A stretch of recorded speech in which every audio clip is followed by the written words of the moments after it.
আসসালামু আলাইকুম, কেমন আছেন সবাই? আশা করি সবাই ভালো আছেন। আল্লাহর অশেষ রহমতে আমি অনেক ভালো আছি। তো আজকের আমার ব্লগটা থাকবে একটা খরগোশ নিয়ে। তো অনেকের একটা ভুল ধারণা আছে যে খরগোশ হচ্ছে হারাম, হারাম প্রাণী, খাওয়া যায় না, বিড়ালের মতো দেখতে। অনেকে কিন্তু খান না, যেহেতু অনেকে বলেন ভাবেন যে বিড়ালের মতো দেখতে, এই জন্য খাইতে ইচ্ছুক না, শখ হয় না।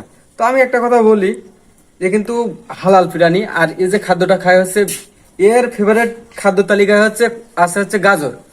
মানে এক কথায় ইয়ে যত প্রকার খাদ্য খায় তার ভিতরে ফেভারিটের তালিকায় যে খাদ্যটা আছে সেটা হচ্ছে গাজর। গাজর কিন্তু অনেক ভিটামিন, অনেক সুস্বাদু একটা খাবার, একটা সবজি।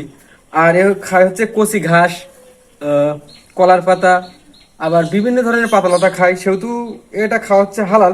যদি আপনি সেইভাবে দেখেন যে খরগোশ হচ্ছে বিড়ালের মতো দেখতে বলে হচ্ছে খাওয়া যাবে না, সেহেতু আমি বলবো যে ছাগলের গোশও খাওয়া যাবে না, কারণ ছাগলও হচ্ছে কুত্তার মতো দেখতে, খাঁটি বাংলা যেটা বলি আর কি।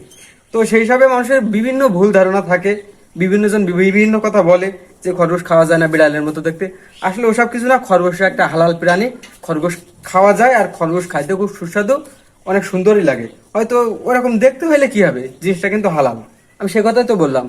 যদি আপনি ওইভাবে বিবেচনা করেন তাহলে হচ্ছে ছাগলের মাংস খাওয়া যাবে না, কারণ ছাগলের মাংস হচ্ছে, ছাগল তো দেখতে কুত্তার মতোই। তো সেহেতু ওইসব মানে ভুল ধারণা একটু বাদ দেন। তো দেখেন কি সুন্দর খরগোশ। তো আমি হয়তো আশা করি আপনাদেরকে বোঝাতে পারছি, বোঝাতে সক্ষম হয়েছি। তো দেখেন খরগোশটা কত সুন্দর, অসাধারণ সুন্দর। তো দেখেন, আপনাদের এই ভুল ধারণাটা আমি দূর করতে পারছি আমার জানা মতে। তো নেক্সটে আপনারা কখনো এসব মানে মানুষের কথায় কান দেবেন না।